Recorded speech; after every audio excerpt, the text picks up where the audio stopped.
Today we have Joe Flanagan. I met Joe through Conor Brady. Conor Yes. Brady touts Joe Flanagan's ingenious probiotics, which I love the name. I think it's so ingenious, Genius. Yeah. so smart. And Joe and I got to chat at Dr. Judy Morgan's live event. We got to hang out a little bit, and I did a little clip, a little Facebook live with you guys with Joe describing his products. Joe is storming the holistic pet space with his topical probiotic applications, and he has now partnered with VDI Labs for the United States market, which is really exciting. And Joe, you stumbled onto the pet space. You were in the industrial space. Is that correct? Yeah, yeah. Industrial, commercial. So we were doing a lot of what we call health and wellness in the built environment, which is a fancy smancy way of just saying keeping people warm enough, keeping them cool enough, keeping them ventilated so they don't go to sleep inside buildings, whether that's doesn't matter what it is, something that has been built. Could be a train carriage, could be your office, could be your home, could be restaurant, whatever. So, and that led us into the health and wellness side of it. Really grabbed our attention. And just over 20 years ago, we started getting more involved in air quality. So we were really intrigued in what people were breathing in, what was in what people breathe in. So that's the background that we ended up, obviously, with pets. It's a no-brainer, right? You just go from, offices and restaurants and deluxe residential into pets. Now, there was a segue, and it's something that's really close to my heart was understanding that my role at that time in what you Americans would call HVAC. So we HVAC. were designing systems and we were bringing in special equipment from North America to try and avoid drafts, which was a big thing. It was a big thing in Europe before it was a big thing in America because of the different kinds of systems we use. I won't bore you. But so we were trying to get away from stratification, cold toes, warm nose, and the guys we were dealing with introduced us to this air purification module. And now this was happening in and around the time when we were aware of the laws, let's call it that, for ventilation. So you can imagine some guy biking his way into some office in London or whatever, and then he gets into what should be a safe haven in terms of the quality of the air he's breathing. But instead, the law says we have to take X amount of air from outside and, chase him into the building with it and deliver it. That's the law. So we were kind of struggling with this. Well, I was. I couldn't find anybody else to take up the mantle on it. And so we found this air purification module. We could start taking out chemicals and all kinds of stuff and particulate matter. We got more and more involved in what people breathe in terms of like understanding just how much we breathe in and what's in it. And this got accelerated for me. I read a report in a newspaper here, and even if the newspaper was exaggerating things, and even if the death toll in Europe wasn't twice what the estimates were, let's say it only was what the estimates were, fine. But that was about 400,000 people dying each year from what they reckoned would be airborne related issues and pollution and Indoor air pollution. just air quality per se. Now, So I've never been to the UK. Is your is your outdoor air quality poor? No. Wow. it's the same. It's the same as, okay, it may not be quite as good as Lake Tahoe, but it's still, Right. it's generally speaking, and you go into Europe and you don't take a breath in the middle of Europe and go, oh my God. It's just, no, look, this is insidious. This is all around us. This is what we're dealing with. So Well, we, and we, I grew up in Los Angeles, and I used to say I never trusted any air I couldn't see because it was so disgustingly smoggy there, yeah, yeah, and yeah, we all yeah. just lived like that. It's until they introduced unleaded gas, but up to leaded gas, we couldn't even see the mountain range, which was 5 miles from us. Wow. It was so disgusting. I think there's been a lot of things, a lot of initiatives over here. Um, and people can talk about the pros and cons of electric cars and so on and so forth, but um, there's a lot of initiatives which are helping cleaning the air up. But we live indoors most of the time. We're living 90% of our time indoors. And I know there's a lot of people involved in dog walking. We go, no, I don't. I'm out. But as a population, so we were looking at this where people were living most of the time inside a building, work, sleep at home, whatever. So when you talk about air quality and you think, well, if I spend most of my time indoors, what else is going on indoors? You know, okay, there could be some factory miles away belching smoke and it's coming down in rain. Nothing I can do about that. But what's actually going on indoors? So we were becoming more and more aware of the chemicals inside and the part that they were playing on health generally. So all of this was happening. We were doing air purification and we came across this thing called probiotics. And there was a company doing probiotics, and we liked this because we could put it into the HVAC systems. Our goal wasn't to introduce probiotics to people as such. Our goal at that point, our number one target, was to reduce the amount of times people would reach for what they call air fresheners. Sorry, I hate doing that, but what else can you do, Yeah, right? no, it's livid. And people here in the US, I don't know about you, but they think Febreze is totally safe because it really doesn't have much of a fragrance, and it's not. Yeah. Yeah, it's fantastic marketing to make people think that a smell represents cleanliness when in fact clean, there we go again, clean doesn't have a smell, you know. And if you're outdoors, so if you're living in a wooded area, then clean is going to smell like pine trees around you. But if you're living in the city, clean shouldn't smell like pine trees because there's no pine trees around you. So something so we that was the number one thing. Let's stop people reaching for we're taking these chemicals, we're using catalytic converters and all kinds of stuff to remove chemicals and break them down and uh, really clever stuff. And then people come along and go, fuff, fuff, fuff. Oh, Hang on. So this is what we're getting at, putting probiotics in there. Now, the idea here is that we'll come on to this in a second, but the probiotics are going to stop the odor happening in the first place. So how they do that is that they're actually eating the organic waste. So that organics waste matter. And look, for the germaphobes, I'm sure there's nobody who loves a dog who's actually a germaphobe because you can't be. But for the germaphobes amongst us, I'm sorry, we're just living in a microbial soup with dead skin cells and mite poop and whatever. It's natural and our bodies are fine with it. Okay. So this is where the smells would be coming from, generally speaking, biological smells. So if we use probiotics to do two things, and this is really important because when we start talking about ear health for dogs, it's going to be the same procedure, same protocol.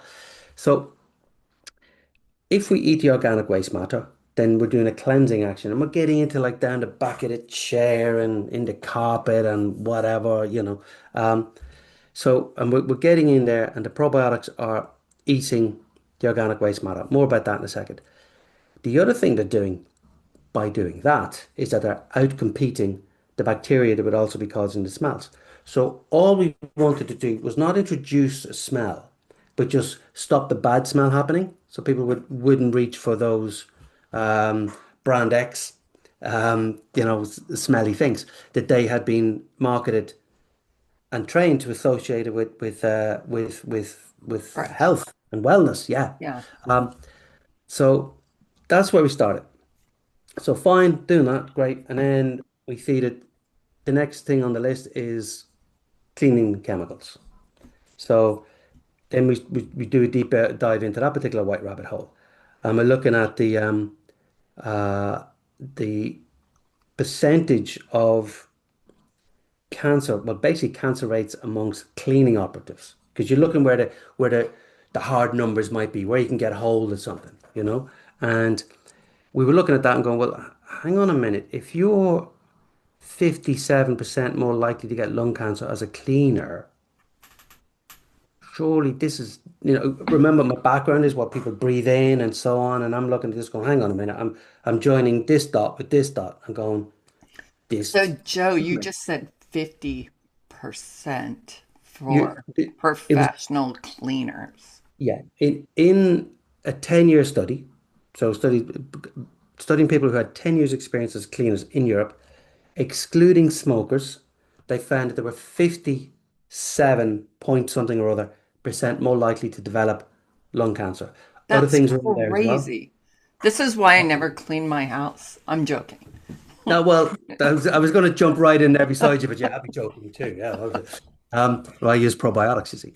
So this was next on the list to be able to say, look, we can remove these chemicals at their at source, as well as actually taking chemicals out of the air. We can stop them going in the first place. Now, there's certain chemicals that are more difficult to get rid of. The thing that stops your furniture from bursting into flames if you drop a candle on it or whatever. Difficult to get rid of it out of your life quickly. So this was really low-hanging fruit. Lots of chemicals, easy to remove. Wow.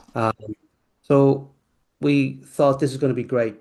Who in their right mind wouldn't use this if they're using a lot of chemicals? It turned out most of the cleaning world didn't want to know about this. That was a lot of fun. Um, so in amongst we're still answering. We haven't even got to the first question, Poppy. So we're still in the how the hell we get up doing this thing with pets. So we see a connection with pet health because the manufacturer in the lab, they already had these direct pet application products as well, which we weren't that familiar with. So we're thinking again, join dot to dot to dot, and started contacting veterinarian practices, and this is where we started learning about the mm, choosing words carefully, but the wide variation in the veterinary industry, and understanding about corporates and how one veterinary would jump all over what we're doing, thinking this is magnificent, and somebody else would go not give it time of day. That doesn't make sense. But that's okay. So we found that out and started talking to a particular vet in particular who became a really good friend, Richard Doyle, who works with Conor Brady. Actually, they do caves with Dr. Vicky Adams as well. So Richard turned out to be like probably the best vet in the UK I could have spoken to. This is a guy who you can put your dog on a total wellness plan with his practice. It's about 20 vets, independent. Um, and if the dog is on the right diet and you bring it to them before the age of 2, you can go on this total wellness package, which means that they will then not charge you for anything. Apart maybe the dog gets hit by a car or something. But now the vet makes more money when the dog is well rather than when the dog is sick.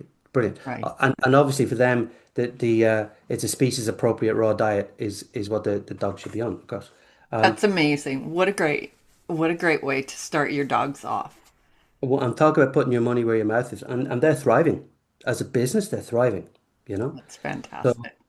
yeah, we learned a lot from those. So one day, this lady turned up at our office, and there was no sign on the doors. I don't know how she found us. Knock, knock, knock, and we opened the door, and there's this lady standing with two dogs, going, "Do you do the cleaning products?" Yeah. My vet sent me. Okay, so bit of a this then introduces us to the whole crazy idea that dogs have itchy skin. Hang on a minute. What are you talking about? Now, I'm a cat guy, but my grandparents were dog people. Their dogs didn't have itchy skin in the 70s. What's all this about? I know, So right? so then we're kind of layer upon layer finding out and going, this is nuts. Anyway, so now we're in the pet space because we start talking to people, just generally, chatting, and then people are knocking our door saying, can you come and talk to our group and whatever. So this whole thing we're doing with probiotics, we're also using on the dog's skin, the dog's teeth, the dog's ears, cats, horses, whatever. But this was how we went from looking after people or trying to be mindful of people's health and wellness to saying not that people don't matter, but no, just that that we were finding that the pet owners with these amazing group of people. So where we were saying to certain industries, look, would before we talk about the effect on the planet of what you're putting down the sink and what you're putting down the drains, before we even go there, let's just talk about your employees and and the health and wellness. Like before, this makes financial sense, makes sense and everything. But of course, that's a very difficult thing to do. Genuinely, that's a difficult jump to make because, well, you've changed things to what was going on before, you know? So that's always a very difficult thing. You know, you're selling us chemicals for 60 years and it caused all these problems, but now you're going, hey, there's no problem, but we fixed the problem, but there's no problem. So it's a very difficult to, okay, we get that. In the meantime, these wonderful pet parents and people looking after, both the pet guardian and even more importantly, the people who are helping pet guardians. They're like, yeah, we're changing. So these are like the beachhead. These are the arrowhead. These are the guys going, hang on a second. Do you think my dog's itchy skin on his tummy could be connected to what he's lying on the kitchen floor with what we cleaned the other day? And well, yeah, it's proven.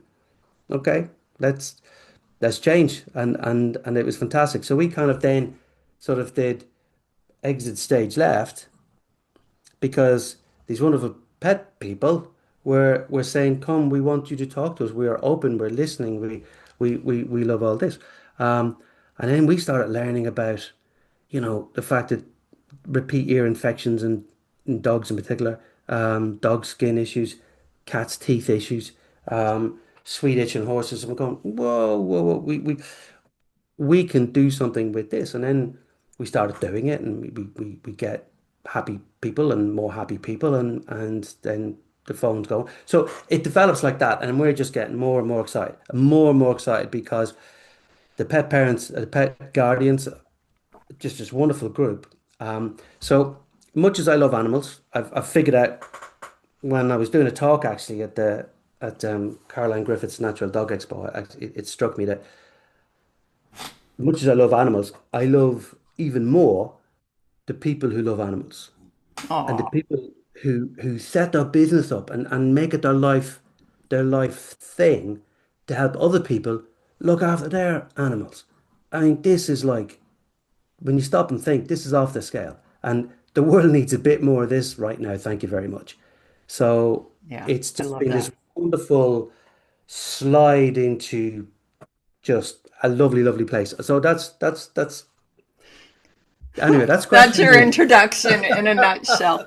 So Joe, No worries. I want to clarify for the audience that you're actually using probiotics everywhere. Like you're using it as a cleaning source.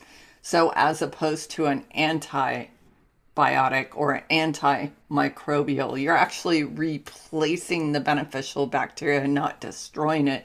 But I didn't realize that it actually ate chemicals, toxic Well, chemicals. yeah, I mean, mostly what we're doing in the home environment, we're eating the organic waste matter and replacing chemicals. But put a pin on that because we've done some fantastic work over on your East Coast with using probiotics in wastewater and removing chemicals. I'm under NDA for just how good those results were, so I've got to be careful.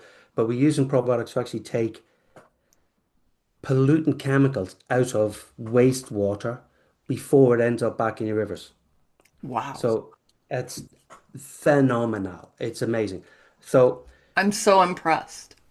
oh well, it's just been it's like how many users have we got for this? This is just amazing. So there's multiple facets here. So number one, we're going to reduce chemical exposure. So let's have less skin issues and let's have less whatever illness you want to name that's associated with a chemical. Let's reduce the chemicals and therefore have a knock-on effect on the numbers. And so doing that, we're improving conditions.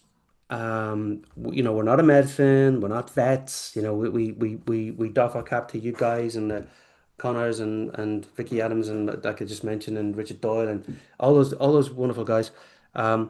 So we got to be careful about the claims we make, but this is phenomenal. So we're improving hygiene, we're cleansing, we're reducing antimicrobial resistance. So let's circle back to that and reducing the amount of chemicals people are exposed to. And that's a big one for me. You know, um, cancer is just bloody everywhere. And sorry, I don't mean to swear there, but it's so annoying. And but the thing that's set to overtake it as the number one killer is actually antimicrobial resistance. And Exactly. antimicrobial resistance comes from two places. It comes from obviously the overuse of antibiotics. Right. So, and it comes from antimicrobial cleaning. So, take the second one first, antimicrobial cleaning. So, what can happen is you're cleaning. I've got a whole presentation by the way, but we probably won't need it at this rate. Yeah. Well, So, you can hit that if you want. My members would love it, I'm sure. oh, We're it's your happy to be here. We're happy that you're here, and this is so fascinating. There's so many dogs that suffer and children that suffer from skin issues, and they've cleaned up their diet, they've done their sensitivity testing and all of that, and it's not resolving still. yeah, yeah, So I'm so intrigued, and I just want to try your products out on some clients' dogs because they're like, we've done everything, we've tried everything. And I keep saying, well, you're indoor air pollution. Like, I have one gal that loves Lysol, and I'm like, you can't keep doing Lysol around your mm, dog. She's like, well, what do I use then? I'm like, just vinegar and water and baking soda. But this is actually a much more beneficial approach, right? yeah. Because the probiotics will act like a defensive.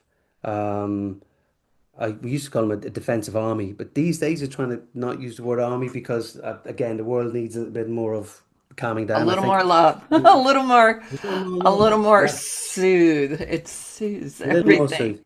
So I'll use the analysis, and I'm trying to think of an American sports team. So I don't know. So let's say the Super Bowl's out there and the Kansas City Chiefs are playing, and let's say they're playing the 49ers, Okay, we're your good. area, I guess. I don't Yeah. know. I'm not a big sports Okay. buff. So okay. So if one team has got the best team, right? And the best players, their best player, and they're on the pitch. But the other team have got 1,000 guys on the pitch.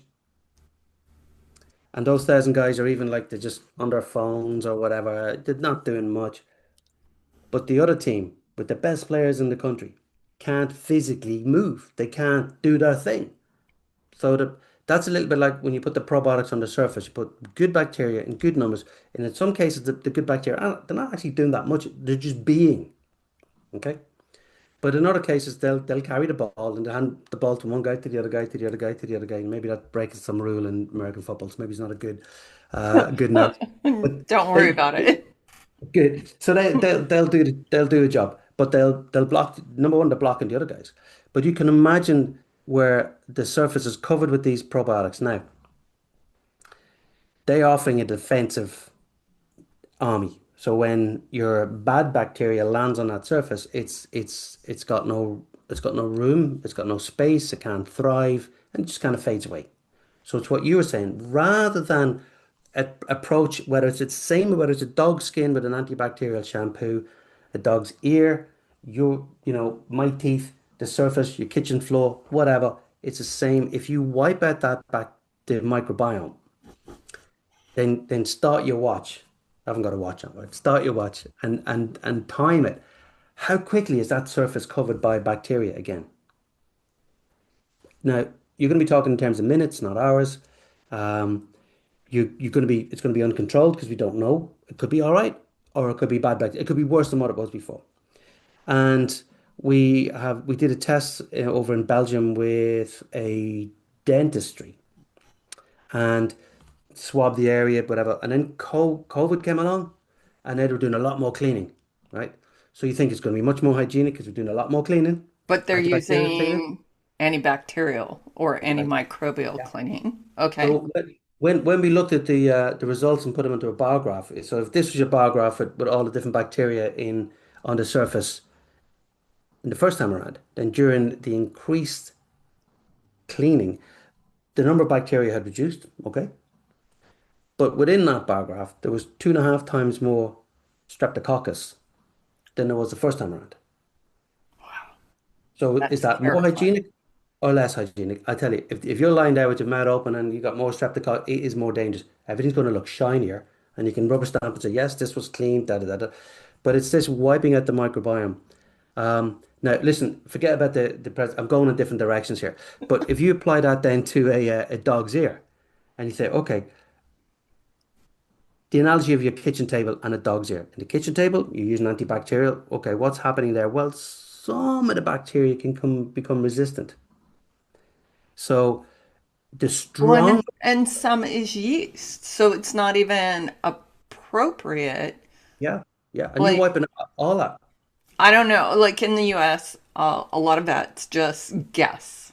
Like, they Mhm. don't necessarily culture much, they just hand you a Yeah. medication. So, a pill for every ill.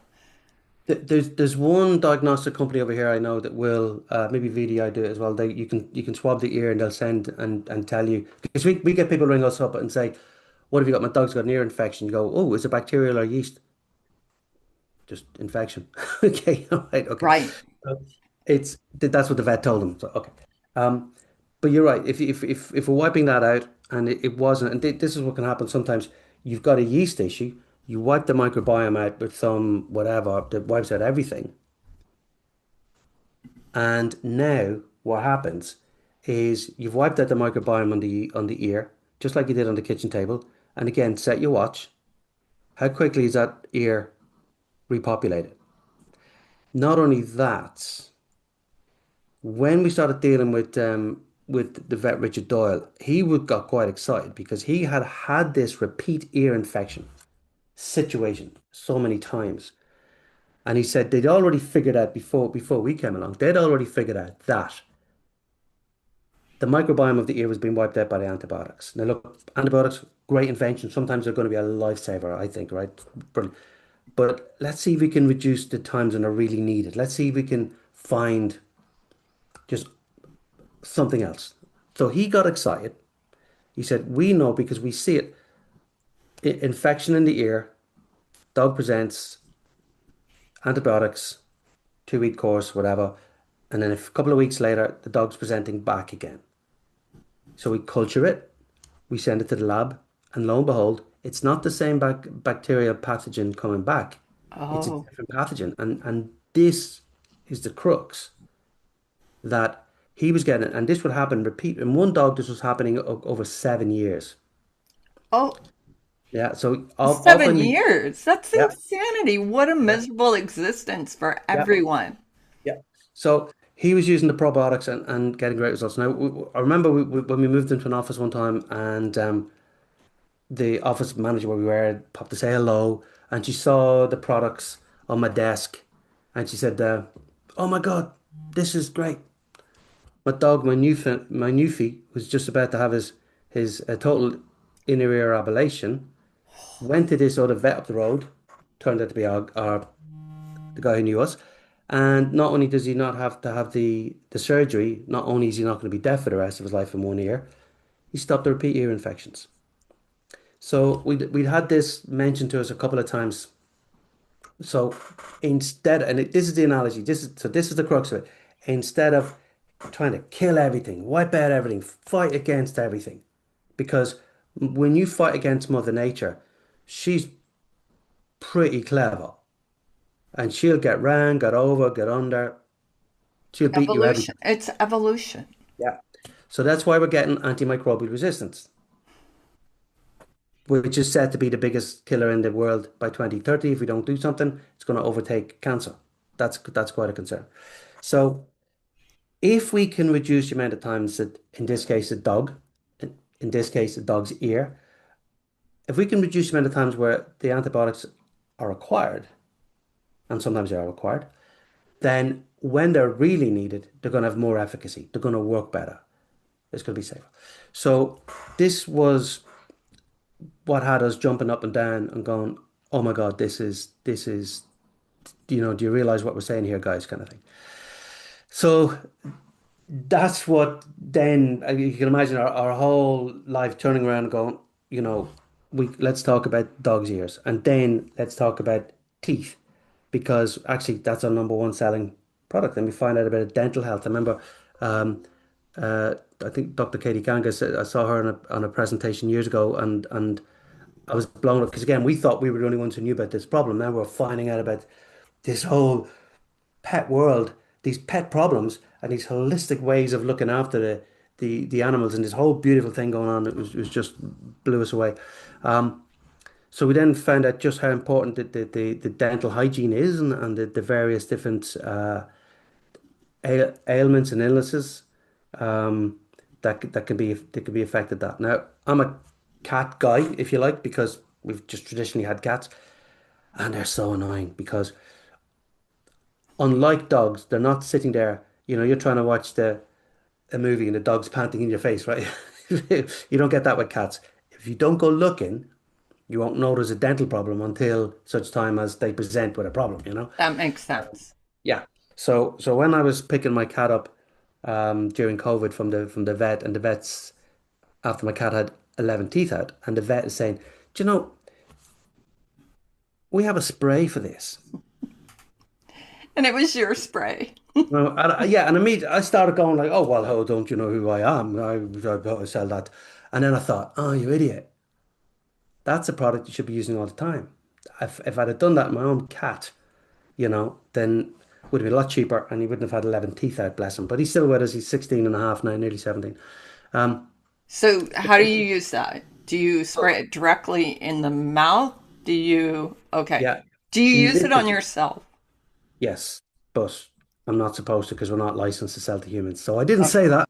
But yeah, I use it every day. I use it every day, every morning, every evening. I Do don't you use it. actually brush it in, Yeah, like when you, let's say, when you do dogs and cats, do you actually like put it on a gauze pad or do you just like sit on there and let it do its job? whatever works. So for me personally, what I do myself is I dry brush just to get rid of whatever, and then I spray. On the cats, I just spray. When the cats are kind of come over from behind, just squeeze him a little bit, and he'll open and just spray it in. He doesn't love it, but now he's kind of like, yeah, okay, he's fine. When it comes to dogs, you just need to just lift the lips. You don't need to have them like open wide. Just lift the lips. And we tend to say a couple of sprays either side twice a day and then monitor from there. You should be able to step down. So twice a day for addressing a certain concern, but in a maintenance situation, how often? I would say to be safe daily, but if everything's good and you're happy with where you are, then every other day you should be fine. So when it comes to probiotics, because what probiotic product, that one is a prophylactic. When we come to like skin conditions and so on, then you stop using the product when the problem goes away. Whether it's dermatitis or a hot spot or a post-op wound care. But with the dental, yeah, I would keep that up because now what we're doing is we're changing the whole microbiome of the mouth so that the saliva will move it around where you want it to go. And just like in the ear, just like in your kitchen table, when the probiotics bump into something that they recognize as food, so a molecule of food, whatever it is, raw meat, whatever, when they bump into that, they will recognize it and they will then release an enzyme. And the enzyme is like a knife and fork. So the enzyme will break it up and then the probiotic can get rid of it. And the probiotic will keep doing that in like a 3-day cycle. If the same probiotic bumps into something else that it still recognizes as food, it can produce a different enzyme that it thinks is better fit for that job. Wow.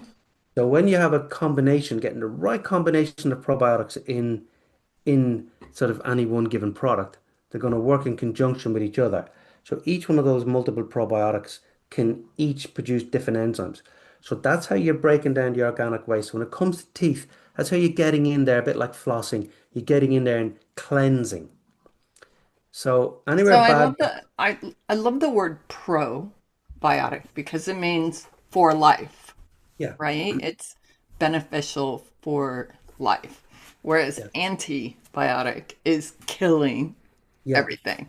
yeah, And so it actually has an enzymatic, like it partners with enzymes, it breaks things down and rejuvenates the life, or the appropriate balance. yeah, yeah. You're right. Number one, it's a pro approach, and I love that rather than an anti approach. So your mindset is very different, and it's an almost an analogy for your life. Just put lots more of the good stuff in. Don't worry about the bad stuff. Can Pretty you much. overdo it, Joe? No, you can't overdo it because if there's too many probiotics, they'll just stay dormant. So Okay.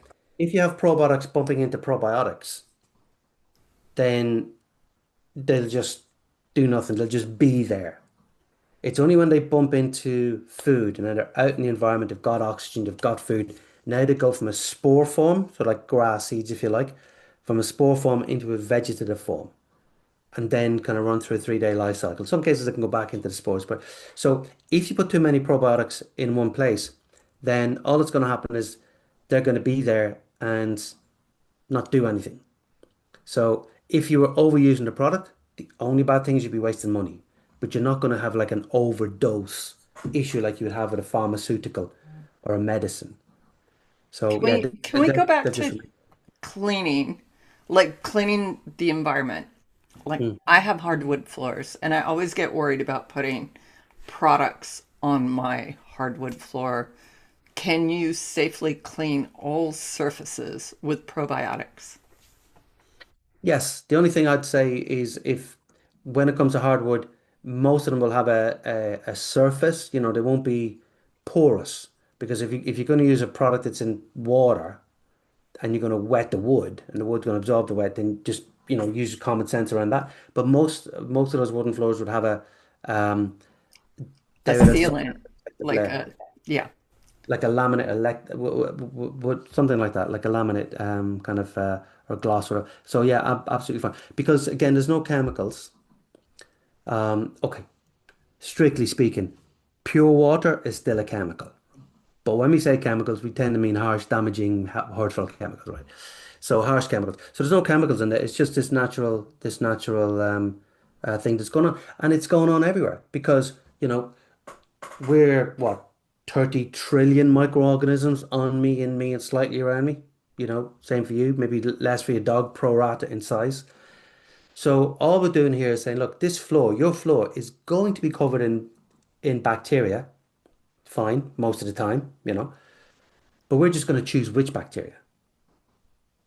So got it. we're going to take hold of that And microbiome, these are bacterial probiotics and yeast-based probiotics or just bacterial? just bacterial. So for Okay. us, yeah. So you're right. Probiotic is a wide term, and it just means like a microorganism that confers a benefit. But for us, it's bacteria and how the bacteria works, how it cleanses, and how it does the job. When you talk about cleaning your floor, the product also has to have an actual like soap element, what we call a surfactant. So that comes from coconut sugar. So that's nice and natural too. Yeah. But it's the probiotics that do the actual heavy duty cleansing. So yeah, it's same on teeth as it is in the kitchen floor. So it's quite difficult to talk about dog's teeth without talking about the kitchen floor as well, which kind of gets a bit confusing. Yeah. That's awesome. That's so exciting. So the skin aspect, how many dogs have skin problems? How many Mhm. dogs have ear problems? They seem to go hand in hand. So I interviewed Carrie Hyde, who has a holistic grooming situation in Orange County, and she is just like, I don't clean ears. I don't want to clean ears. I don't want to ruin their microbiome because once you get in this cycle, it's vicious. But this breaks that vicious cleaning cleaning regression cycle. And then Yeah. on the skin, you just spray it on the skin. Is there anything it doesn't work on? Like, can you use it for allergies and yeast and hot spots, flea bites, whatever? And what else? Yes, there is if it's bacteria related or if it's bioallergen related, then we're going to do really well. If it's yeast, Sometimes we if it's low level, yeah, we've been able to sort of get that balance back in, but we don't make that claim. We say, look, if it's yeast, obviously they're looking at the diet before um, but you might be looking at something like Connor's Proprithium, for example. But whatever you use, then the probiotics become an important second step because remember, if you wipe that microbiome out to get rid of a yeast overgrowth, then you can be this understeer, oversteer, understeer, over, as you mentioned earlier, kind of thing. So using something like that, but then repopulating the microbiome with the probiotics, that's key because what you don't want to do is set up a situation where you've taken the microbiome away and what comes back isn't isn't great. The Right. areas we tend to get most involved with is something like atopic dermatitis, and we also get involved when the skin is broken, but just leave that to one side for a second. So atopic dermatitis is just, the bad bacteria is getting in under the skin. Well, why is it getting in under the skin? Why, the skin's supposed to do more than just keep the rain out, right? But why is it? That's another thing. So, but if it's getting under it, what we're able to do is replace it with good bacteria. Again, we're removing those bioallergens, the dust mite, poop, the pollens, the dead skin cells, whatever. And we're outcompeting the bad bacteria and just allowing the skin to repair itself. So we get really good results with that. We get really good results when the skin is broken. There's a slightly different product in the range called Dermocare. Oh, sorry, by the way, when you're dealing with skin issues, it's really important we also spray over the bedding. Oh, that makes sense.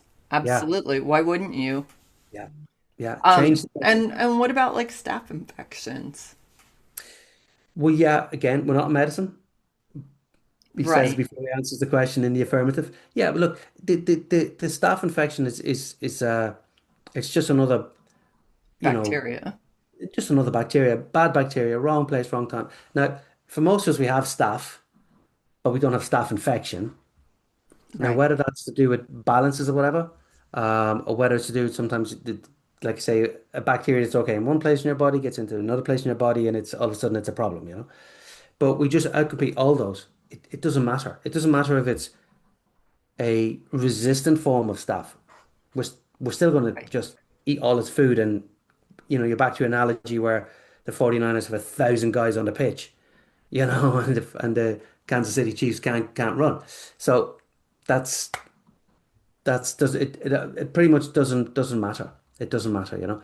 Um, but we got to be really careful because obviously that's making, claims we don't feel we need to make. Right. But yeah, any kind of issues with the skin.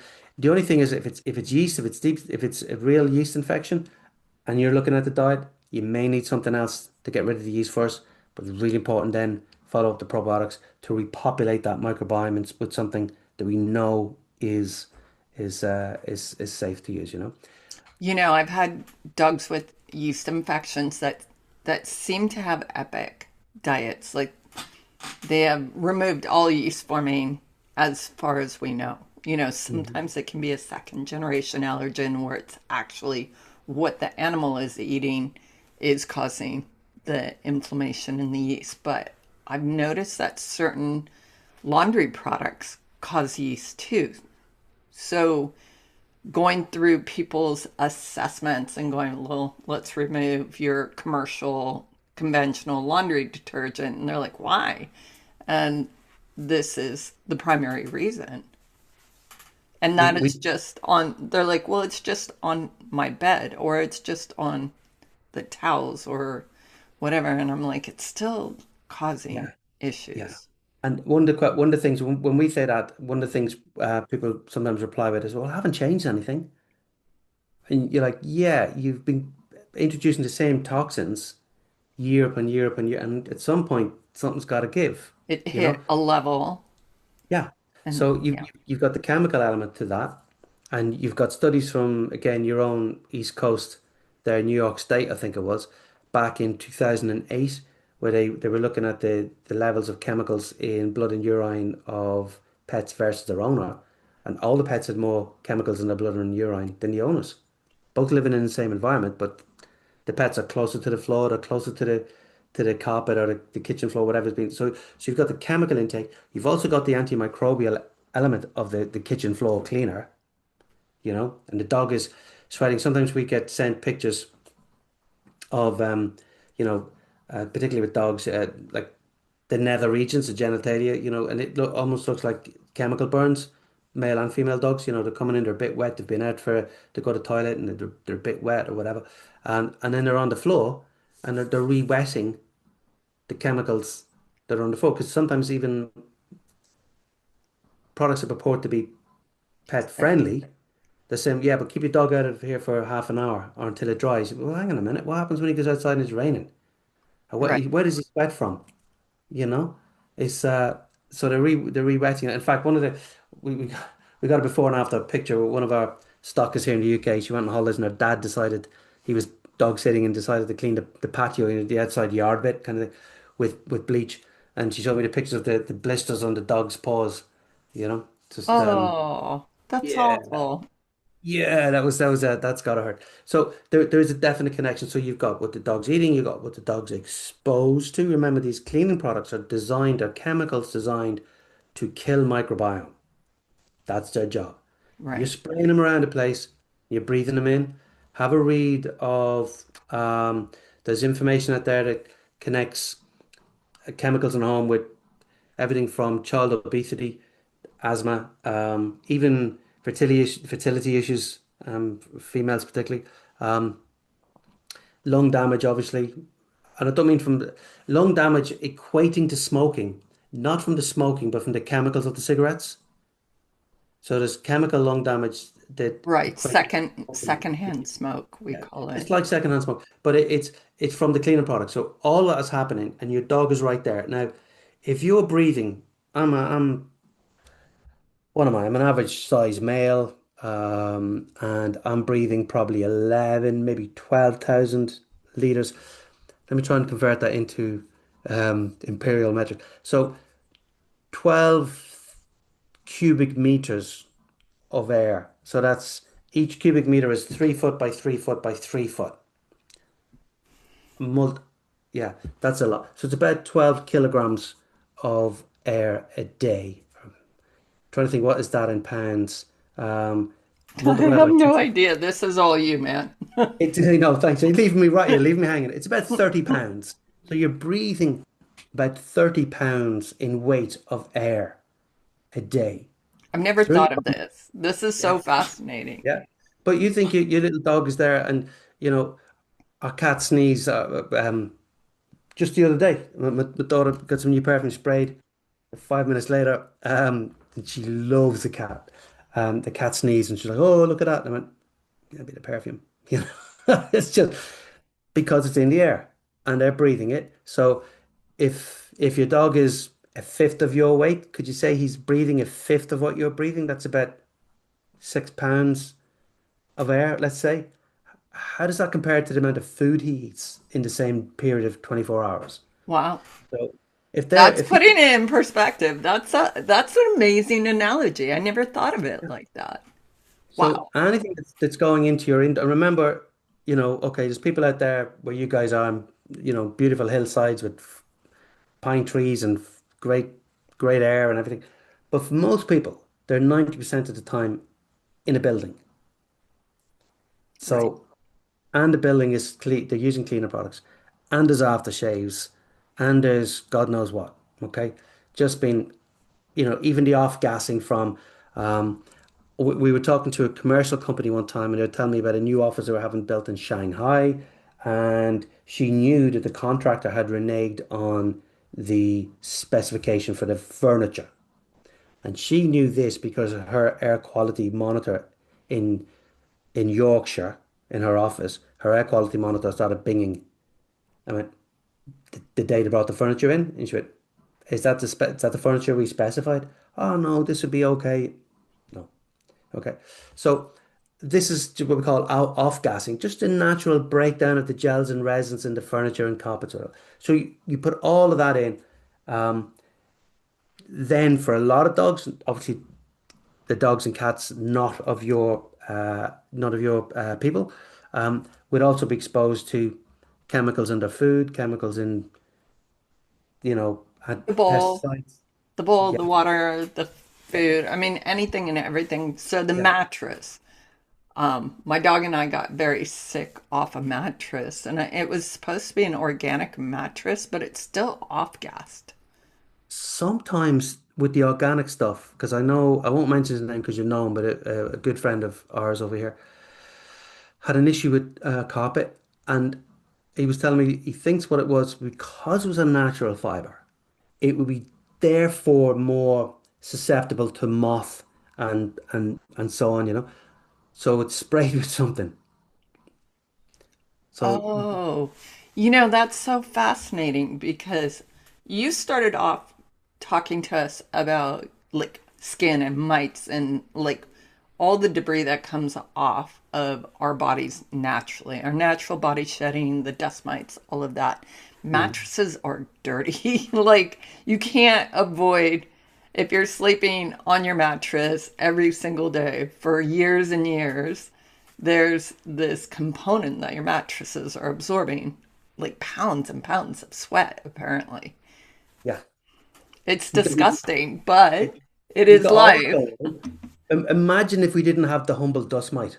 Imagine we'd be up to here in dead skin cells, you know. Um, so you got the humble dust mite dude protecting. Yeah, they're eating off of the human detritus, I'm basically, you know. I'm allergic. I'm a little sensitive to dust mites. Oh. Okay, so here's the thing. Um, on the BBC, there was a report saying that the people, and therefore I'm assuming dogs, who are allergic to dust mites, in 99, easy to remember number, in 99% of the cases, it wasn't a mite, it was the detritus of the mite poop, and the mite that fade dead skin cells and so on, so the proteins. Now, no prizes for guessing who has a spray that will eat. Yeah. So the allergy spray, that's why we spray it onto the dog bedding, same as your bedding. Just spray So it I on there. can just buy your spray, spray my bed down, Yeah, and that will disintegrate or eat. it'll eat the dust mite poop. It'll eat the dust mite, the skin cells. So those proteins off the, which is usually that's what usually is causing a bit of a reaction. So you can spray those. I tend as well leave the bedding unmade and with the windows open as well and ventilated. Remember my background being HVAC, so I'm ventilating it when the conditions are right. When the conditions are not right, I don't ventilate. But so plenty of light, natural daylight, covers back, spray with the probiotic spray, and then make the bed later in the day. Awesome. Yeah. That's amazing. So Um, they, Angel's online. Angel, do you want to unmute and ask your questions? I can. Yay.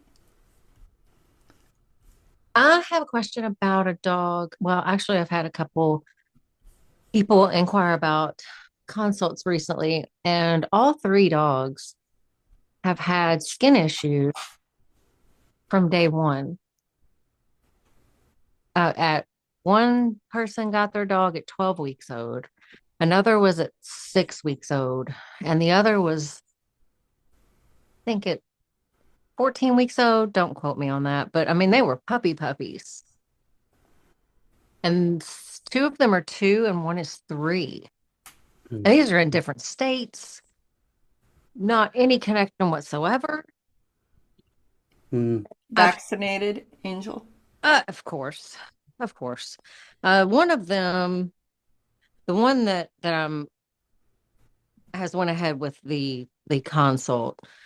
I'm working with her. Obviously changed the diet. She has been feeding fresh food though, so that's kind of mind-boggling. But she hasn't vaccinated in a year and a half. Did get pictures of the dog's eyes for us to go over in class. Um, I don't know. She hasn't really been using terrible laundry soap. I switched her over to just vinegar and water, which is what I use and I have all my clients use. But my thing is that all three of these dogs have had issues since they were puppies. I'm like, okay, well, it has to be the microbiome because it doesn't make sense otherwise. yeah, it's an interesting one, and it's like no two dogs ever the same kind of thing. And Mhm. I remember having this with one client, and they said their dog was 7 years old, and the other dog was uh, 16 weeks, and different breed. And the new dog was having all the same problems as your dog. Now, this isn't the same as your client, but just anecdotal, interesting. Yeah, So because she has another dog. Excuse me, if I do want to add. She has another dog, and he's perfectly fine. He you're came from perfectly fine. another country though, and I was like, he was a street dog, and in the other countries, they feed all those street dogs fresh food. So he's probably got a microbiome solid as a house. He's been eating God knows rancid Yeah. dead things and gotcha, yeah. And Yeah. his microbiome has been trained and strong and all of that. Hmm. So yeah, that's really interesting, isn't it? And we see that, considering that like people in the dogs will share like gut microbiome Hmm. but we do see it with some of the two dogs in the same house, sometimes in the same litter, um, can be reacting differently. Hmm. It can be, it's almost like Sherlock Holmes. You start off with I a list know. of who did it, right? And then when you eradicate all the ones that could just not be, whoever you're left with, whatever the answer is, however crazy, it has to be at least taken seriously. So, yeah, you're right. Something affecting the microbiome. Maybe when the puppy was young, could it be Hmm. in the vaccines? I don't know, not my area. Could have been even something like what they're cleaning with? Yeah, but you'd think that'd be gone by now. So, Well, and I told her too. So she's an ER nurse. So of course they're classically trained just like traditional veterinarians, and she knows a little bit, and she's worked on a little bit of that where she's not using bleach and stuff. But she was still using some pretty harsh stuff that they use in kennels on her floor, and that just didn't make any sense to me. I said, well, you're not a rescue. You're not a kennel. Why are you using that on your floors? That doesn't make sense. I said, stop doing that. yeah, stop doing that.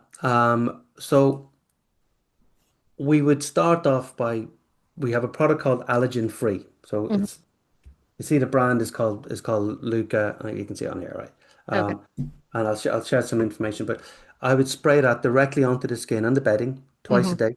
And all we're doing, Angel, is we're putting the good microbiome on there. Yeah. And Is it that Luca for the US?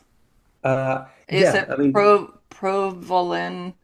we I'm gonna look it up while we're we chatting. we use we use Luca for the pet owner. There is Provolan, it's the same product, but aimed at the veterinary world. So the Okay. Provolan. So tell us where to get this. Um, Luca is the product name. yeah, look at the product. You, we'll give you our website because I'm sure you have people in the UK. Um, Over in the US, you mentioned VDI. They do the veterinary range. Then you've got Dr. Judy. We'll do the Luca range, and we have a couple of locals. There's um, Pitter Patter up in Wisconsin, and Alexandra Tropic down in Florida. Um, yes, what's Alexandra Tropic's? What's her shop called? Sounds Amy so Vincent. exotic. Yeah, yeah. She's originally from Serbia. And so, but yeah, she's in Florida. You've got Wisconsin. You've got Dr. Judy's. You've got VDI, and there's a couple more coming on board as well. So watch this Okay, space. great. So for the UK people, just it's ingenious-probiotics.com, Okay. and lots of good information on there that you can look at. And then if you want to go on one of the US suppliers to actually get the product and do that, but feel free to jump on us and there's So just we like can order directly from you. you can. It's a little tricky though. I've tried to do it before. It's a bit tricky. One of the things that changed, it used to be that up to $800, you guys didn't have to pay any tariff. And now you do, even for $1, you've got to pay if so it just makes a lot more sense to get it locally. But Mhm. feel free to come to us with questions and whatever. We'll do all of that. And then when it comes to like pulling the trigger, then hey, we can get you supplied in the US. The guys over there don't carry all of the cleaning products, so if there's something else you need, yeah, we can sort it out. But um, we can go to go to the US suppliers just to make your life a Easier. bit easier. Yeah, it's getting easier. The past few months were difficult, but we've kind of found our way a little bit in terms of like understanding the new information that they want and how they want to present it and so on, just sort of go through customs, which is fine. Absolutely. Angel, So did that help you? yeah, so just on it, that Angel, just spray the allergen free on it on the dog. If you're gonna, we're not saying you have to shampoo, but if you do shampoo, use our shampoo. But if it's a dog that you don't normally shampoo, then fine. Don't. We're not saying you got to start, but just spray it on and brush it through the coat. If it's a long hair coat, you may need to brush it through or just rub backwards. But you want to get it onto the skin. Mhm. I like to just I like people using their hands. You put it onto the coat and then just rub it through because that's nice for everybody. Just a bit of contact but you want to get it onto the skin, especially if it's underneath here. Is that what you're seeing it, Angel? Kind of under in the On the belly and folds? He, and she said this is always where he gets it. It is in the growing area where the leg fold is on one side, and there's a spot on the front arm down close to the paw. I guess you'd say shin area. She said he did have because I asked the first thing that I always ask is, did have you ran a culture with your vet? Because we kind of need to know what we're working with because there's yeah. so many different things and not everything. And some things are going to make something worse. Like if you're trying to, sometimes if you're trying to use certain ingredients or certain plant matter to work on yeast and you're not working with yeast, you can make the bacteria worse. So Right, but it definitely sounds like it's in the moisture-rich areas. oh, it's absolutely. He's damp. Working on his energetics because he is damp that way as well. But it is damp. She says it smells. She's not really good with explaining. I mean, Did the did, did you get that culture smell, done? yeast and bacteria. There's a distinct smell, but I don't think she knows about it. Yeah. Did they manage to get No. some kind of culture done? Okay. She said they got a culture down of his ear because he had supposedly had an ear infection or yeast in his ear, but she didn't do one on the skin. And was it one ear or both ears? It was both ears at that point. And then the other day during our phone consult, he started messing with one ear, and she said he had been messing with that ear for about 3 days. So there's a rule of this is a very much just a rule of thumb, but it comes from a good friend vet and it kind of stood us in good stead. If it's one ear, it's even if it's one ear at a time, Yeah. it, it's more likely to be bacterial. Hmm. If it's both ears, could be yeast. Yeah. Could be bacterial, it could be yeast. So 90%. I know 90%. I know Dr. Conor Brady says 90% of the time, if it's both ears, it's yeast. there you go. There you go. So what you got there so if it's yeast, then you've got Connor's Proprithium. Yeah. Well, we can't get And anything from Conor right now. oh yeah. He said some stuff just passed through customs. I'm waiting to order it from my store. But he said some things have just finally passed through customs, but it hasn't made Dr. Judy's website yet. So hopefully she gets it this week. I think it's on its way. I Yeah. think it's on its way. But it passed We've all, this week. It made yeah. it through. It's been difficult. It's a bit easier for us to be honest with you because we don't have any animal-based product in the product. I Yeah. think that makes it we're not food. Right. Uh, we have had shipments rejected because we didn't have food documentation and we couldn't explain. But if we fill out food documentation, it'll be fraud Right. because we're not. It's So, not food. I think it But is they settling think down. I think that all probiotics are edible probiotics, so they put it in the food category. Is that yeah, what happened? sometimes you're dealing with somebody who's mad busy. You take one look, put a tick onto the next one. Yeah, It's they a bit just like write probiotic down and then they yeah, don't think yeah. first. That's where that So comes. it would be if you put the probiotic into the ear, you just spray it in, get it right into you know, you can't see what I'm putting my finger, but into the canal. Just do that a couple of times a day. it won't hurt. Oh no, It's I can going, see. but it may not. Yeah. If that's strong yeast, then yeah, it it's not going to be the be all end all. So what we tend to when people are borderline and they don't know is it yeast, is it not, and they haven't had the right information from the vet or whatever, we say, look, try it, try the product, and then if you're not seeing good improvements, put it in the cupboard. You're going to need it later. Yeah. So it becomes And then either really because we're back to what I don't know if you caught the beginning of the conversation about ears, where the dogs would have something would wipe out the microbiome, or something would cause inflammation in the ear canal, food allergy, environmental allergy, whatever. And that would then set off a trigger of this repeat infection because of the antibiotics. So yeah, so that's why the probiotic will get in. So it's in the category, Angel, of it's worth a try. Um, it's she's, interesting that I mean, the skin uh, issues are so localized as well on the animal. But again, definitely worth a try. And at least then that you're able to say, well, we put the probiotics on there.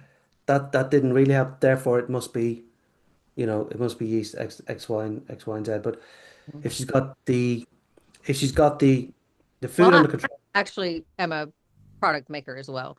So I did send her some of my yeast spray. okay, Um, but And she can definitely try this too. I mean, it's not going to hurt. It's $27. It's not like it's going to break the bank. yeah, yeah, and exactly so. And Angel, I've seen dogs with parasites, so depends on the I irises, right? But I've know. seen, And you and I both agree that most of the dogs have parasites, just like most of us do. So, yeah, hey, I've had dogs with reoccurring infections that yeah, cleared up with yeah, antiparasitic. yeah. Well, I wanted that's another thing that I was gonna. I know that we need to do that, but we literally just started working together. I've gotten her diet formulated and all of that stuff just now, over the weekend. So it hasn't been a long process just yet. Angel, if you're thinking of like what we call a two-pronged approach with your anti-yeast product, if you Uh-huh. think of like the relay runners in the Olympics, so you start with your product, and just before you finish with your product, you start with the probiotic, so there's I no gap between. It's I like kind of love it. I didn't even know that this live was going on today, and I love it because I have been researching probiotics to put in my stuff because I know that it's needed. You need probiotics on the skin. It's killed off with these people taking their dogs to the groomers all the time, and yeah, yeah, the antibacterial shampoos and so on, and oh uh, don't get me started about ear plucking and so on. Yeah, yeah, there's a place for them sometimes, just like there's a place for antibiotics sometimes, but yeah, yeah. not No, all. absolutely. I think you'd probably find it easier, Angel, as well, rather than try and get the probiotics into your product, because there's, when it comes to stabilization and so on, it's tricky and to get that right. Just think of it in a kind of like a bundle, two products. There you I go. Use just product A and then use product B, and that's your. Yeah. Well, I'm actually a product formulator, so it's not just some Yahoo, Yahoo, whatever you want to call it, on the internet making products. I'm a brand, but Sure. um, I'm all about whoever's doing it first and doing it great. I don't need to do it. Right. Yeah. Yeah, they already did all the Yeah. research and the Don't work, science. do any of it. So I'm so glad I saw this today because this makes it. I'm like, yay! I just looked at the ingredients and yeah, it's perfect. Right. But, So, well, Joe, can I ask you about the horse community? yeah. Because we have a lot of horse people here. So you have a barn cleaner, right? Yes, well, we've amalgamated the cleaning products, so we simply call it. Uh, Sorry, I'm laughing because we reduced the number of SKUs, the number of different products, and then we go, oh, we got this other one. So- but we've got a what we call universal. So we used to have a product for cleaning in around the kennel, a product for cleaning in around the stable, a product for cleaning the home, a product for cleaning the gym, product for cleaning the commercial environment, office. Look, they're all pretty much the same. So we've kind of like got them all so just something called universal. Okay. Um, there's a lot of over here in the UK, people use something called Jay's fluid. Uh, shouldn't be mentioned brands, but anything we can do to reduce the chemicals that are flowing down the drains and into our rivers, as well as actually being used, um, that's that's very important to us. With the horses, yeah, I remember very early on back in 2018, there was a case over in Belgium where the horse was about to be put down, and for one last thing they tried was just get rid of the cleaning product and use something else because this horse had all kinds of problems going on. And literally by just taking the cleaning product away and replacing it with basically our probiotic one, the horse's chemical exposure was reduced, and lo and behold, things cleared up. Now, if you're thinking that that's kind of a difficult one to a difficult dot to join, back before the company was actually formed properly, when we were still kind of kicking around and trying things, on a poultry farm, they did the same thing. So chicken sheds, changing from chemical-based cleaners to our probiotic cleaners, what they found was the bird mortality dropped, the bird weight increased, and the amount of antibiotics that was administered to the birds dropped. Well, I'm sure the egg quality was better or the meat quality. Like, who wants to eat meat? And maybe this is part of Angel's dog's problem is you're eating meat that's been sprayed with antibiotics in its environment. Yeah, yeah, Wow. it's right. It's sourced and what the chicken is fed and whatever. But this was just talking about changing the cleaning products in the. So when you take that and apply it to a horse, and your industry, your equine side of things is probably very like ours, that you have like your $1 million race horses, and then you've got your pets and Mhm. everything between. None of them are cheap, right? Right. So we actually we're working on a very slow project to actually infuse probiotics into the horse bedding, into the stable bedding. So the protocol there was, you imagine taking out the dirty bedding, cleaning the stable with what we just call universal. Right. Um, and it's a concentrate, so it's environmentally friendly, just shipping costs and so pretty good. And then when you put the bedding back in, we'd have the probiotics in it, and then we'd also have a top-up spray. So we're trying to affect the microbiome on which the horse is, is standing, and particularly with race horses or the horses that spend a lot of time indoors. Here it's seasonal, you know. In the summer they could be out all the time. In the winter, not so much, you know. They're indoors. So we're trying to affect and the problems that the horses were getting in certain areas connected to the biome of the bedding. So we're able to change what you're cleaning with. We're able to sort of affect then what you put onto the horse for sweet itch. We get mud fever. You probably don't get that so much, but for sweet itch would be the allergen free. For mud fever, it would be the dermocare, which because you got sores now in the lower limbs. Um, My and horses in the winter get red oak mites biting them. wow, okay. Yeah. So the oaks tend to have like maybe a fungus, and it only hits the minute the weather gets really cold, the mites are freezing and they hop on the horses and bite the heck out of them. Oh, really? Okay. Yeah. And So they like burrow in their manes. yeah. So if you take that into and bear in mind that if you think of Angel's dog or client's dog at the same time, we had one um, where it was like a dermatitis, but it was on the lower back, so the back of the dog's spine. But look, so more likely a reaction to insects. So we got really good results there. Like I think we would with the horse, we're not stopping the mite. But what we're doing is we're having different bacteria getting into the perforations of the skin made by the mite. So you're healing the inflammatory Yeah. response to it. Yeah.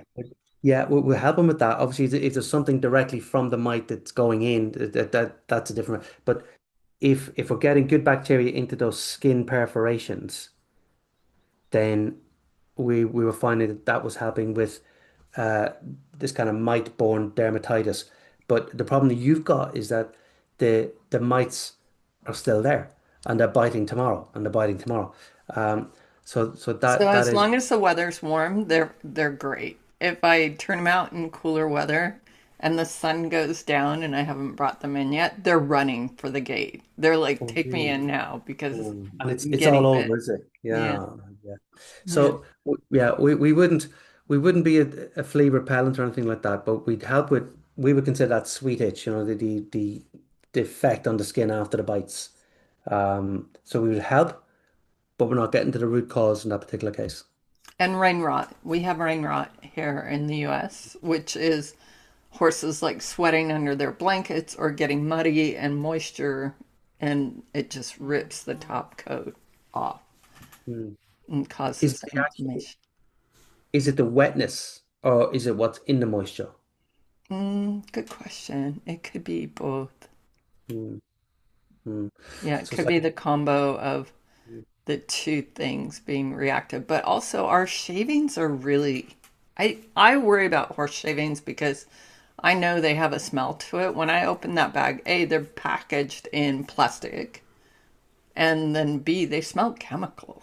Like maybe Mhm. they got sprayed with some fire repellent or something, but they don't smell like pine. Hmm. Yeah.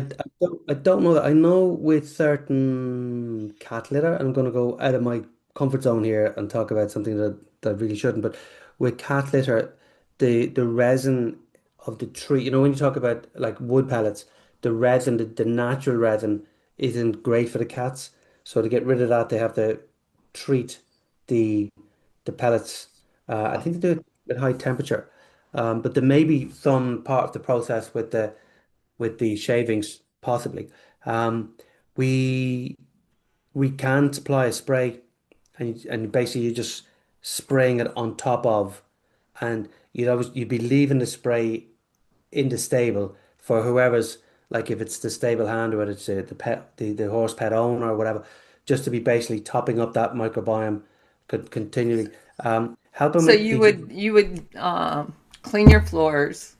So you would, for me, I would like pressure sprayer the Mhm. floors under the mats, all of that, and then do the universal on top to dry, and then the Yeah. shavings, and then a potential anti. So I bet the shavings is a preservative, an anti-mold preservative, because they don't. Those shavings sometimes come out kind of moist, but they're not molded. So yeah, I bet that's what it is. It's And possible, yeah. they don't have to write it on the bag Mm. by law. They don't need to claim that. So maybe doing a probiotic on top of that would reduce A, the smell, because the smell is toxic alone. It may. When we talk about smell in a stable, we tend to think about the urine and the effects of the ammonia and so on, and trying to combat that with the probiotics. Um, it would really depend on if that shaving has a chemical on it, then we may not. It depends on whether we can break the chemical down or not. Yeah, and Um, eventually it airs out, but it mm, creeps me out. Like it just I feel like it's one more thing to insult my horses' bodies. And all my horses, all my animals have been given to me and they all came with pre-existing issues. okay. So I'm kind of like the land of the lost toys. And Okay. so having a healthy environment for them is essential. Yeah, yeah, yeah. To recover, to remove their chemical exposure, as well as exposure to anything else that could be damaging them. Absolutely. Yeah. Yeah. I have a question about two of the products. Go ahead, Angel. The Dermocare Hmm. and the allergen free is the only difference. The Dermocare says it has citric acid for pH balancing, and the allergen does not. Is that the only difference? No, the difference is the critical difference really is the combination, the cocktail, shall I say, of probiotics in there. And They're it, different yeah, so because the Class 1 USA probiotic blend. They're all class one. Okay, so they okay. Yeah, but all the products, even the cleaner products, are all class one. But it's within that. Uh, so the best way I can describe it is that if you have like the the the cocktail of the probiotics for the ear care, although that's an extension of the skin, would be Hmm. different than the one for the skin because there's different temperature, different conditions. So Right. different, and this is the testing that you're trying to find the right cocktails, right combinations and permutations and combinations and ratios Hmm. that work better in the teeth or in the ears or on the skin. So with the dermocare, the rule of thumb would be when the skin is broken, Hmm. dermocare. When the skin's not broken, allergen free. So your dermatitis and so on, your unknown itchy thing, would be the allergen free, or just out and out allergens for humans as well, because we do that allergen free. That's the first product we ever used, but that's the one we used to put in the HVAC systems for humans. To Okay. make people have their own sensitivities to bioallergens. Right.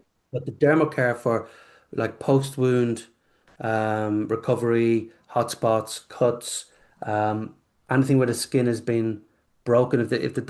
Sometimes there's an ear issue and the dog is scratching so much that it's now breaking the skin. Hmm. The dermocare is good for if it's just scratching, like your dog, for example. If it was scratching underneath here, I'd use a dermocare. And to be honest with you, there's actually more going on there than we know. We get such good results that think, okay, there's something else. This is really interesting because Mother Nature is so wonderful. I We're know. getting better results than even we thought about what's going on there. So, Well, I prefer for her. I asked because I would prefer that she order the dermocare, so I wanted to make sure that it can be used in place of the allergen. yes, yes, definitely. So you could use the dermocare.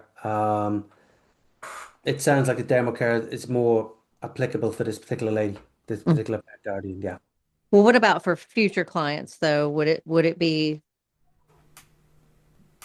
could you use the dermo care in place of the allergen free? I guess is essentially what I'm asking. You could, Okay. but they're the same price, and the allergen free is three times bigger.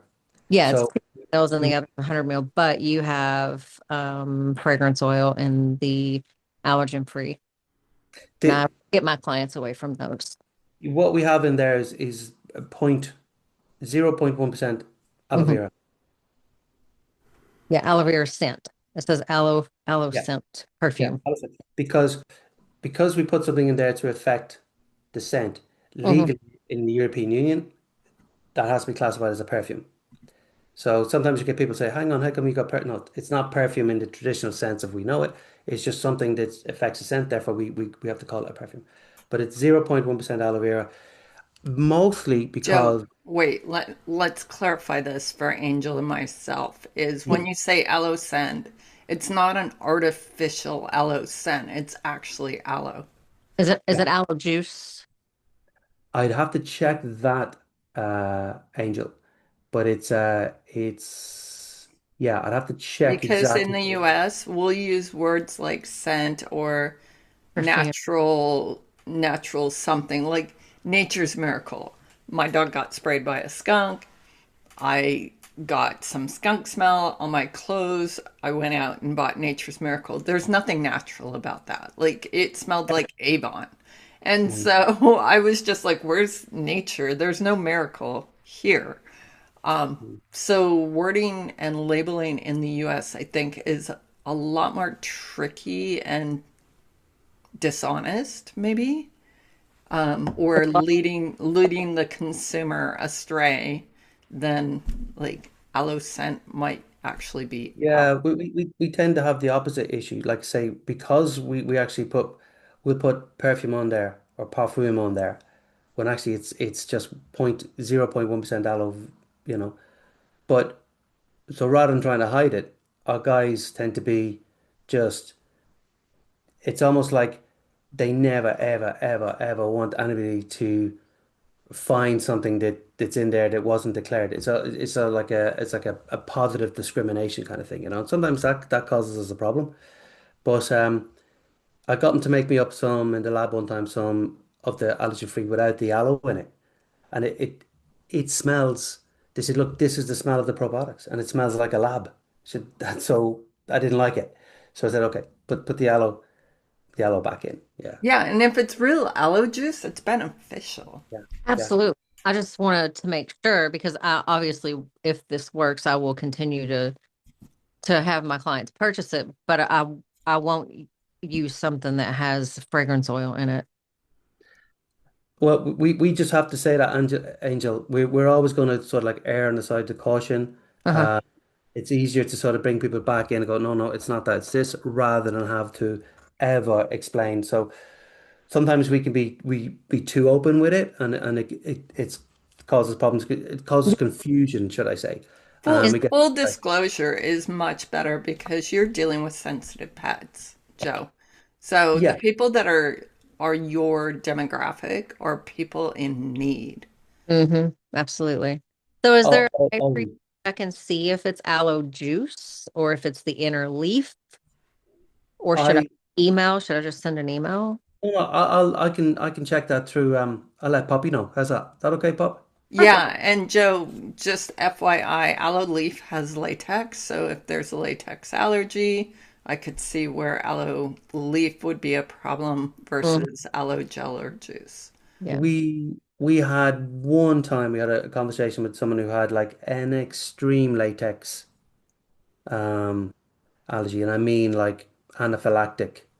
Um, yeah, if it's for one reason, and we just said, you know what, just avoid it. But you're talking about one person in 8 years with that, so it's a very very rare thing. But we sell thousands of the aloe, sorry, the allergen free a year. So, uh, we're anything but blasé. But I say, yeah, look, most of the dogs we deal with, they're only coming to us because they have a problem. Right. I did put a picture in the comments. I'm not sure if I know Poppy can see it, but I'm not sure if you can of his um That looks so painful. I know. And it's just within a couple of days I've gotten it better, but it's still red, just not in that area now. Can you send it on to me, Poppy, sometime? I'd love to see that. Yeah, can you see it in the chat?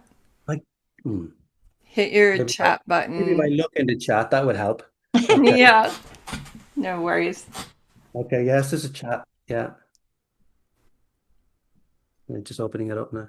And Joe, if you want to just briefly tell us your menu of products, just so the viewers on Facebook know what you have, that would be Yeah. awesome. Brilliant.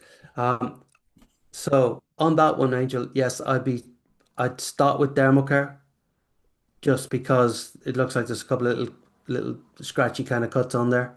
Um, and you can't go wrong with that. Okay. Um, so yeah, and we did a whole presentation and I got all the but we just chatted. We didn't need presentation, we didn't need it, but if you like, No, I I can always talk. I can talk love forever. it. I just love it. It's like someone says, "Do you want to do a talk?" What, me about my favorite thing to my favorite kinds of people? Yeah. Well, Right I'm I just do looking for appreciate your the time. I just wanted to tell you thank you.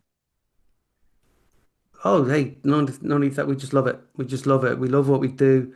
Um, funny, I was talking to Peter Tobias there when in Orlando, and he said, "Would you ever retire?" And I genuinely said, "From what?" And I said, I just love this. This is just great." Uh, Poppy, do you mind if I try and share my screen? Would that be okay? Yeah, go ahead. That would be great because we want to know what your offerings are for your viewers, just so Okay. they get a understanding of your catalog. Okay. And I'm going to be a little bit fumbly here because I want to try and find the right um, the right page to open, but if not, I'll do a different thing because I got this presentation and all of these. I don't know if you can see all of those different pages. No, you can't. Hopefully you Not can. yet. No, you're not Good, sharing yet. good. Because my oh, here we go. Over the shoulder. How about we do that? Okay. So you'll hit the green share button. perfect. You know. You see it now? It's loading. Hey, right. Okay. So I'm gonna fly through it. But hey, look at this. I like that, huh? Yeah, that's us. I love that photo of us. And somebody took this one of me and to put this dog's head on Dog it. And I face on there at went, Dr. Judy's. That's hilarious. that's it. That was funny. Okay, so I'm gonna fly. So bear in mind, I had 90, something like 95 of these slides, and I thought we're not going to use all of those because there's so many things to talk about, and we've talked That's a about massive slide deck. it. It really is. I mean, and some of them I like these ones because these are like various different articles talking about chemicals, and here we go. Uh, epidemic in children, home biome direct, all that kind of stuff. Microbiome linked to slowing HIV progression. You know, how important is the microbiome and pet skin allergies linked to indoor air quality. So this one, for example, was from I think Seoul University. Direct link between atopic dermatitis, canine atopic dermatitis, and indoor air quality. So Angel, that's one for you. The direct link proven bad indoor air quality linked to um, higher cases of dermatitis. Okay, Oh, And absolutely, that's I agree. for yeah, and dogs. that's for one of mine too. Yeah.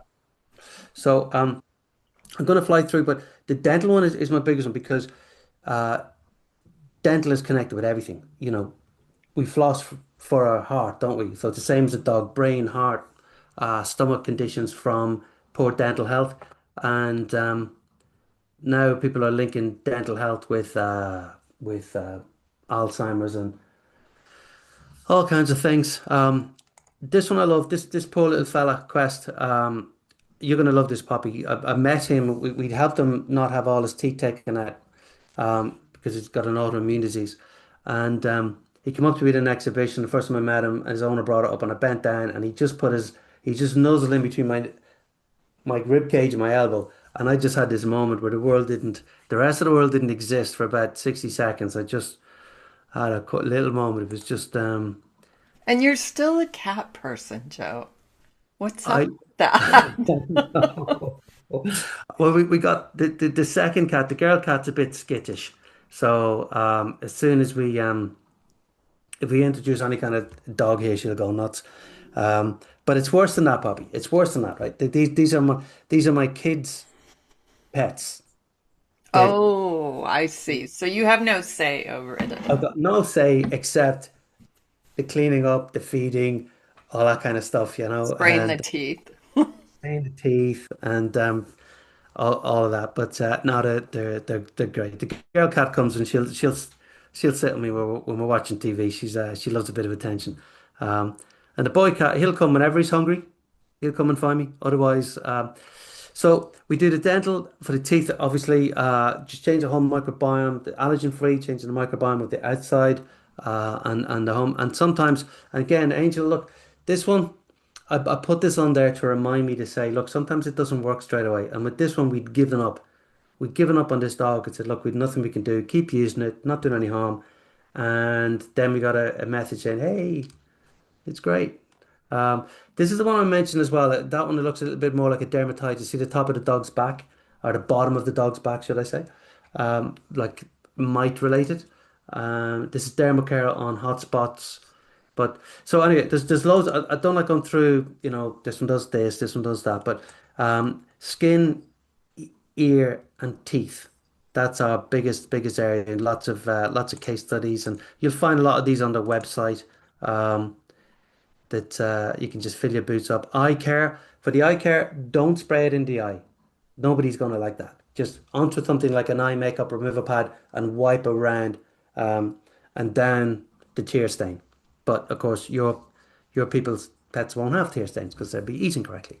Um, that's the dermal care for whenever the skin is broken. And again, TPL surgeries, cat on cat bites, dog on dog bites. This one, which would have scared the hell out of me if they'd have sent me the before picture. But luckily for me, they only sent me the before picture when they had the after picture. That was great. And we're talking about the mud fever there, Poppy. So Scratches. We call it scratches. really, yeah. So we're developing a paste that we can put on, so it would act like a barrier. It was originally developed for the frog, so we could compact it in there. So the dermocare in a paste form. Oh, what Uh, fun. I'm yeah, excited about that. not ready to release yet, but yeah. And shampoos. The bigger bottle's got a picture of a horse on it. The little bottle's got a picture of a cat as well, because some people want to wash their cats. I'm not washing my cat. He's not going to thank me. Um, and You the need coat a care. you need a dry bath for your cat. And dry. Well, if I need to, you see that a coat care, it's kind of like a dry shampoo because it's got omegas and fatty acids and the probiotics, of course. So they all get absorbed by the fatty acids and the omegas getting absorbed by the skin, getting and the coat. Um, but this I like as well. So we talk about the whole thing, the environment in which the pet is living, and food, obviously big one, but also personal medicine. How is the owner? How is the pet guardian? What are their ailments? How is the Right. sentient being picking up on it? And we had, it reminds you, one client, I was about to say earlier for Angel, but this lady had a 12, an 8-year-old and a 12-week-old, both diagnosed with the same skin problem. And I'm racking my brains, and then she says, "Look, but when I got my skin problem diagnosis," and I'm like, "Whoa, hang on a minute, the dog's gonna be grand. Let's talk about you." So this is one of those full on from the get-go conversations. So just jumping straight in, forgetting about niceties. And I'm telling this woman she needs wine. She needs a holiday. She hasn't had a holiday for 15 years.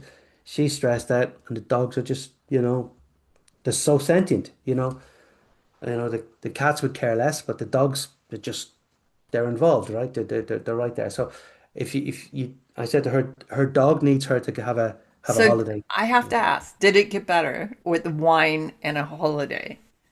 She never called back, so that's what happens when people get better. They just forget and they move on. So I'd like to think so. At least she would have felt a bit better, you Yeah. know. So, but it's this whole situation. You hear stories of pets with skin issues during their owners having a divorce or all this kind of stuff. Yeah, so, and also the outdoor environment's really important.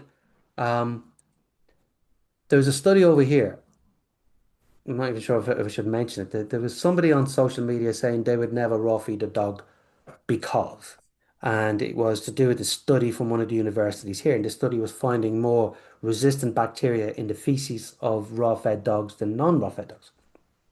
And I thought, well, that doesn't sound right to me. And I posed a question about, well, if sensible raw feeding people might be cleaning more. And I know that the cleaning more is going to have AMR, it's going to have antimicrobial resistance results.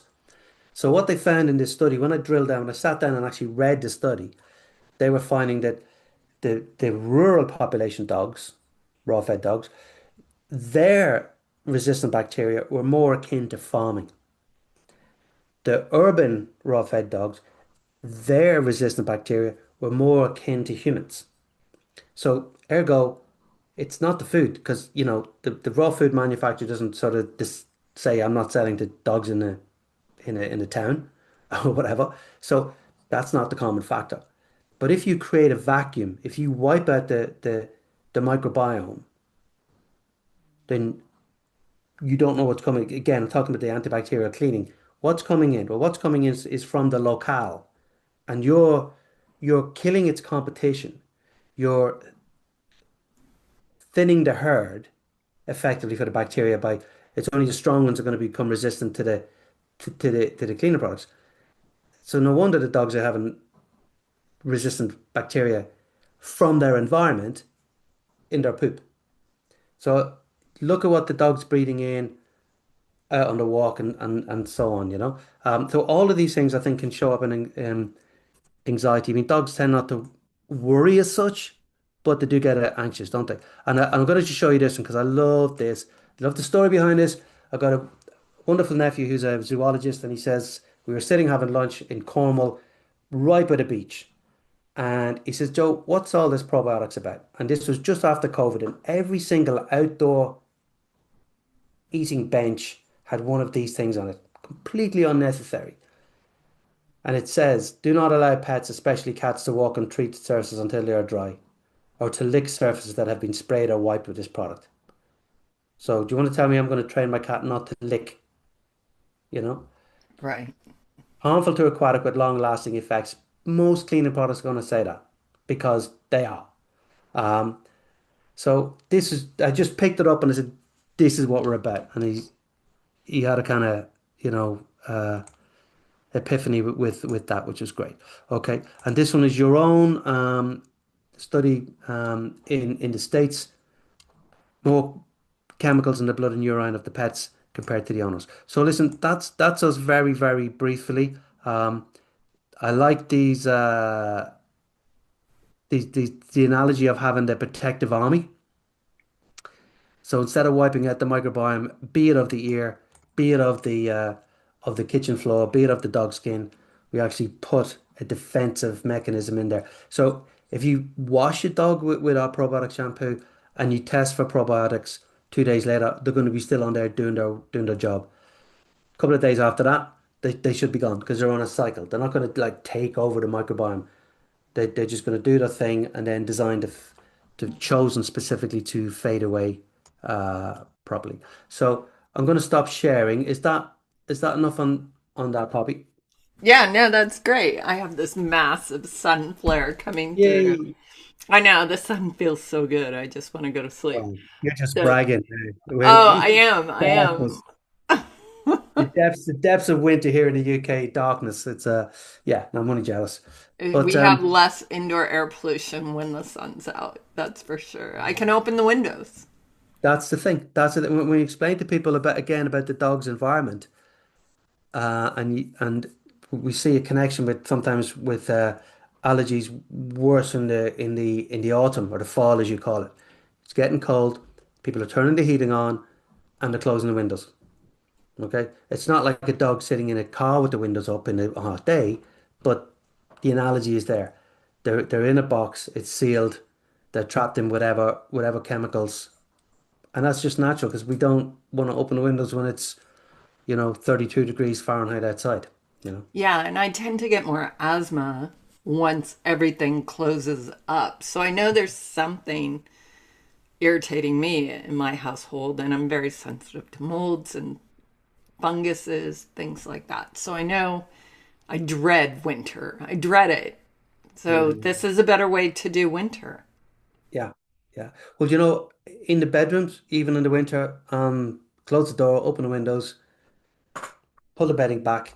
It doesn't look neat, it doesn't look tidy, but it's more hygienic, more healthy for you, Good hopefully. to know. Yeah, Mm. my dog would love that anyway. Yeah, Right yeah. on. Joe, say your website again and any other contact info, how people can get a hold of you. Okay, so if you go to all the W's dot ingenious-probiotics.com. Okay. So any questions that come on there where people post about their clients' animals or their own animals, we'll find our way onto my desk at some point, and we answer everything. How And do we then know when your paste, your probiotic paste is done, your wound paste? we will be shouting about it. We will Okay. shout from the rooftops because there's this deficit section. I think for especially I've got to be careful what I say because we're not a medicine, and but when you've got a wider cut, you want to know that the animals you want to get that paste in there because A, you can see it that you've covered it, um, and B, it acts as a barrier. But yeah, we're really really looking forward to that. I'm excited about that. I can't wait. I love how you guys are like reinventing holistic pet care, and that's so exciting. Joe, thank you for your time today.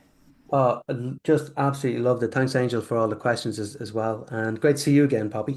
Likewise. Are you going to be in the US anytime? I don't know. I was there a couple of times this year, last year.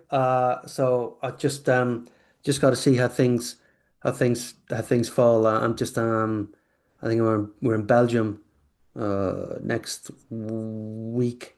Yeah, next That week. sounds fun. Well, maybe I weekend. get to come to the UK this year. That'd be Hey, awesome. oh, that'd be awesome. I've never been. It's a bucket list item for me. Really, really. Okay. Well, listen, if you come over and we'll have dinner with my vet friend, Richard Doyle. So I'll make sure he's around. You're just gonna love swapping stories. You're gonna love I would him. love that. I would Yeah. totally love that. And We I got have old family in the people. UK. We got plenty of good people over here, you know. Lots of really good. The whole holistic pet care, natural pet care world here is really strong, and they got some like absolutely well, you know Connor, so you know Yeah. Nick and Brendan and all those guys. It's yeah, brilliant, brilliant. Well, maybe you guys for the Holistic Animal Insights membership, we should take a membership like voyage to the UK. Wouldn't that be fun? Angel, I'm Ooh. sure you'd be game. You know I'd be game. Yeah. Um, hey, listen, I'll warn the pubs to get stocked up, and you come on over. So, yeah. Yeah. Time to get my passport renewed. So, yep. Thank you so much. This was really amazing. I'm personally excited about this. And do you use the soap on your body? Do I use the soap on my body? I tell you what I use. I use the dog shampoo. Okay, that's what I wanted to know. Yeah, use dog shampoo. That's my go-to. I love the fact that it's working on me. You know, even when you're cleaning your feet and all that. I love what it's doing, and I know what's this because we're closely connected with the environment. What's disappearing down the plug hole, that's where the ocean starts. Yeah, So the poisoning that's going on is I won't even go there. That's a whole other thing. But knowing that whatever I clean my toilet with, whatever I clean myself with, whatever I have a dirty bucket of used floor cleaning thing, water, and I'm chuck all of it, it's actually helping in the wastewater system because the probiotics are still doing their thing to a certain degree. So we're slightly positive for the environment, not just environmentally yeah. neutral, environmentally friendly. Right. So And I have a yeah, septic, so that would also the leaching out into the property and all of yeah. it's just going to Yeah. be beneficial. We actually have a product directly for putting into the septic tanks, and it would reduce. We reckon it'll reduce by half the amount of times you would empty it. I know it could be quite a long time, but so that works. Yeah, that works really really well. But that's what I use. Our soap, our hand soap, has been redesigned at the minute, and typically that these things you run out of the old version before the new version is ready, which is a bit annoying. Same with the dish soap, but I just use the Luca pet shampoo as my shower gel. And no And jokes well, I about didn't my. even think about a dish soap, so I'm kind of excited about that. That's cool. I just use the any of the cleaners, you know, and when I'm cleaning my cat's bowls, you know, spraying them with the probiotic cleaner, letting them sit for a while, and then cleaning them out, you know. So again, they're not being exposed to chemicals, they're not absorbing chemicals while they're eating, and the probiotics do a much better job, you That's know. So amazing. I'm so glad you brought that up at the very last moment because I think it's really valuable. People don't realize cleaning your cat bowl with Dawn is not okay. it goes back to my point about that study showing an increased amount of resistant bacteria in the poop of the raw fed dog. It Right. has to be from cleaning. So you're using the chemicals around the pet more around the raw. So you're trying to look after your dog's microbiome by spending more money and your energy and your effort and you're looking in and you're reading and then you might be spraying something that's specifically made to kill microbiome. That's what it Right. does. That's what the antibacterial stuff does. It kills bacteria. The Yeah. name's right. 99% of all known, dead, whatever crap. So that's been shown not to work. It's shown Mother Nature just gets up, over it, under it, round it. But we just use Mother Nature herself, and she does a fantastic job. Thank you very much. Yay. Good job, Joe. Thank you. Have a You're great very week. And okay. this was Dude. awesome. Thank you. And you did this on short notice, which Yeah, and I think you've committed here in front of witnesses to come over to the UK and meet the guys over here. fantastic. Hey, I'm hopefully there's gluten-free food. But yeah, there right will on. be. There will be. Yeah. Excellent. Bye.